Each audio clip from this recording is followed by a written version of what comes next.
Hey everyone, a lot of people have been asking me strategy questions over the past few months, so as part of a promotion I've been running, I've selected 5 of the best ones and I'm going to answer them now on this video blog. Okay, question 1. What kind of hand do you defend from the big blind versus an undergun raise, mid position raise, and a late position raise?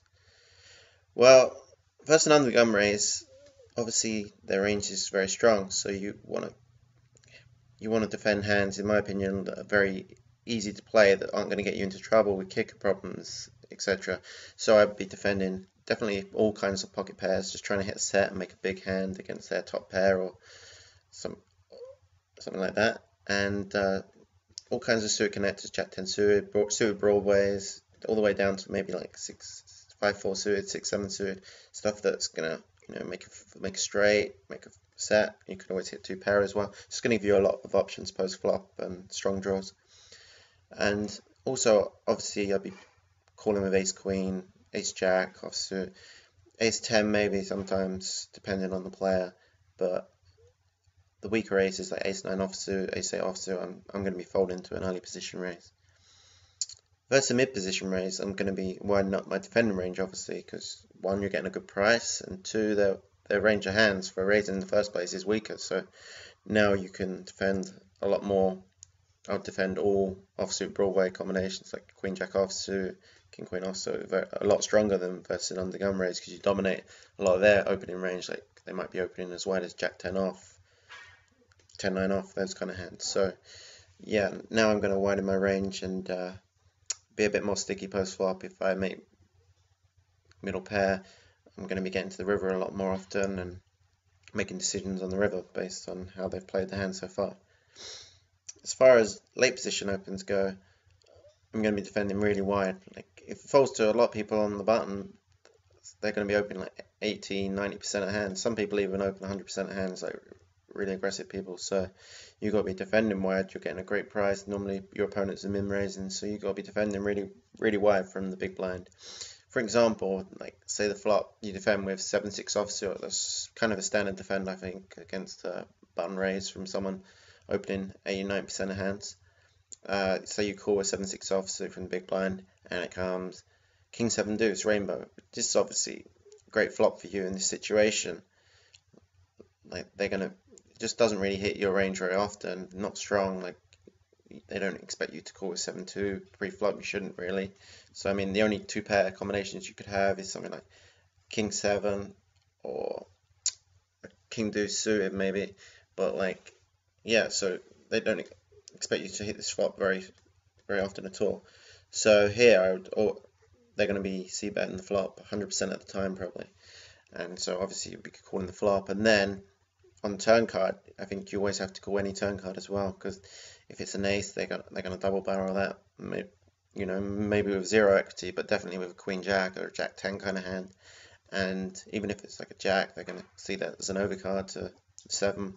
So yeah, you're going to have to be prepared to call down a lot of the time in this situation, just because the ranges are wider. So yeah, my way to play it would just be to defend really wide to late position opens and give yourself easy options to early position opens, just defending hands that can hit big flops, like as I said, pocket pairs, suited broadways and suited aces, and yeah, the big aces as well. But yeah, I hope that answers your question for you. Question 2 is, question 2, what would you say the greatest asset a poker player could bring to late stage of a tournament? Is there one thing you always do, or will it depend completely on table dynamics? Okay, when I'm deep in a tournament, one thing that most of the time I'm going to go for to like try and exploit my opponents is to abuse the final table bubble. No matter the tournament really, once people have been playing 4 or 5 hours online, or obviously if it's a live tournament, 2, 3, 4 days, people like want to make the final table. Like even if it's not even that big of a pay jump, they like just want to make the final table. It's just such a big thing. So when there's 10 or 11 players left, that's when you can really build a stack and put yourself in a great position going into the final table.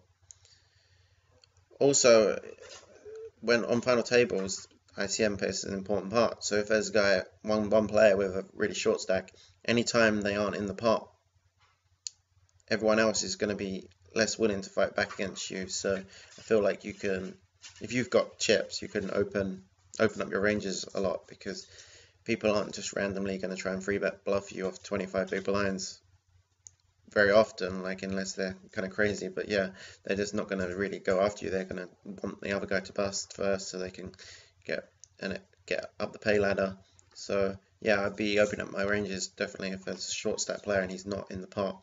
Obviously, if you're like on a dodgy stack, like if you have 25, 20, 26 big blinds and there's a lot of big stacks behind you, I would make sure I play tighter in this situation, because you're going to be getting 3-bet a lot, and I wouldn't really want to open a hand that I wasn't willing to 4-bet shove with. But obviously you're not just going to open really wide still and just shove every time you get 3-bet, because that's kind of burning money with ICM. So yeah, I would if in this situation I would open a lot tighter than normal. Question 3.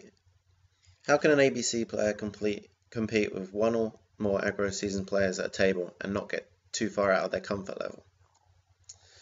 Okay, in this situation, I think it's best to just play more tag, like play less hands, but when you're in a pot, I would play them more aggressive. Like I would be 4-bet bluffing a bit more often, because I don't think your opponent's going to expect you to fight back.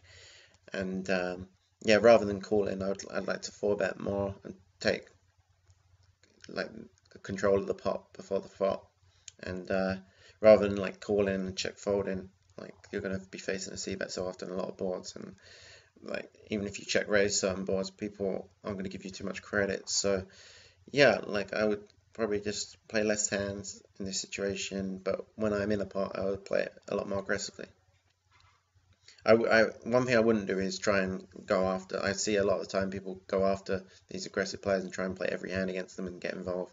And like if it's a really good player, I think that's not the way to approach it. Like you should maybe stay out their way a little bit. Obviously, I'm not saying to be scared of them and like not play hands that you'd always play against people, but I mean there's no need to like start 3-betting them with junk and just going after them because they're playing a lot of hands. Like I would just stick to playing more tight aggressive, and yeah, play aggressive when in the pots. Question 4. I like to keep my 3-bets polarized, either strong hands for value or weak hands as a bluff. I see a lot of tournament players, also good ones, 3-bet middle strength hands like pocket 8s, king queen, jack 10 suited. Your thoughts, please. Okay, so this is really dependent on your opponents. A lot of the time in MTTs, it's fine to be exploitable. Like you're not going to play the same guys very often, and even if they like see you have a hand at showdown, you might not play them for another another month or something, and like it's just not, you just don't get the same situations over and over again in tournaments against the same players. Obviously you get the same situations over and over again, but not against the same players. So yeah, you don't have you can definitely be unbalanced in like your 3-bets in tournaments. I would say normally I would like to 3-bet kind of hands that have potential but aren't really strong enough to call. Something like king 8, like king 8 suited, or a queen 8 suited. Something that can make a straight flush really, but is not. If you get 4-bet, you're not too sad about folding. Just like those kind of hands. Like I wouldn't be just 3-betting 8-3 off for the sake of it. Like, but obviously the deeper you get in a tournament and the shallower the stacks are, you can make these 3-bets with complete garbage when basically you force your opponent into a shove or a fold spot and you think they have a weak opening range, or they're going to give you a lot of respect for your 3-bet because you've been playing tight. So yeah, there is a time for playing like 3-betting complete garbage, and there's a time for 3-betting hands with potential. Obviously when you're deeper stacked, you want to be 3-betting hands with a bit more potential that can that can make big hands, or you have good semi-bluffing opportunities. Like there's no point 3-betting 8-3 offsuit in position 100 big blinds deep when then they call so often. They're going to be calling, like most of the time they're going to be calling your 3-bet, and then you're going to have to barrel with no equity, and it's just going to end up a mess. So yeah, like the deeper you are, the more potential I'd like to see your hands, like hands that can make straights and flushes, or like both are like ideal.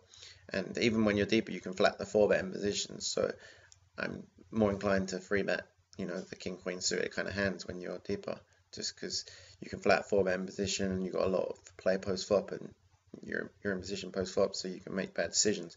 But obviously, if you're 35 big blinds deep, and someone raises under the gun, I'm not really looking to free bet king queen suited, because if they four bet all in, I can't call, and I'm just gonna like waste my hand. I might as well have 7-2 off in that situation, or ace-2 off. Ace-2 off would be a much better free bet than king queen suited. So yeah, that's how I'd normally play those situations. Okay, and the final question is, playing 15-20 big blind stacks deep in MTTs in unopened pots, with say top 20% as a hand range from say mid position plus, do you think it's better to just open shove or min raise pre to play a flop and reevaluate? Okay, I think in this situation it's better to min raise the vast majority of your hands when you have between 15 and 20 big blinds. Other than the small pairs in late position, which I'm gonna be open jamming, like if I have a small pair, 20 big blinds or less in the cutoff or the button, I'm just open shoving there. Like I just don't want to see a flop and have overcards come every time. Like it's very very rare you're gonna hit a set and you can get value from your hand. Most of the time you're gonna be facing two overcards, and if you get check raised, you just don't really know whether to jam in or fold. Like if you get called when you jam in, you're gonna be like dead to two outs a lot of the time, or like up against a big draw. So yeah, in these situations, it's just unexploitable to open shove 20 big blinds or less with a low pair from the cuff or the button. Sometimes even the hijack, like depending on like the situation, if it's near the bubble. So yeah, but if I have the way to balance this, like you don't really need to balance it, but the way to balance this would be to open jam your ace jack offsuit, ace 10 offsuit, hands that you're going with anyway. But the big blind is calling more and more often these days on these short stacks because they're getting a great price and they're just trying to flop a pair or draw or gut shot, two overcards, those kind of things. So, and obviously when they do call, you're not really going to get much action on an ace high flop because they can't really represent anything, because all their aces they play, they're probably jam pre-flop because they want to see 5 cards. So I mean, there's not much value. The only real value of opening ace 10 or ace jack from late positioning is when you get shoved on by maybe like an ace 5 or ace 6, which you dominate and they have 3 outs.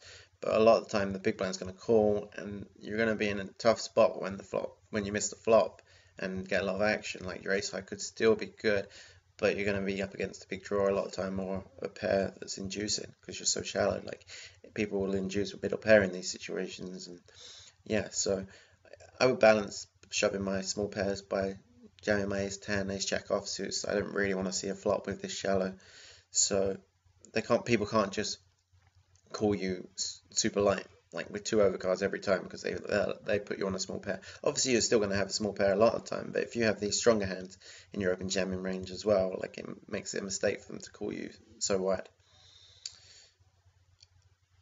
Okay, well, thanks very much for listening to these answers, and yeah, I wish all of you good luck in the new year, and hopefully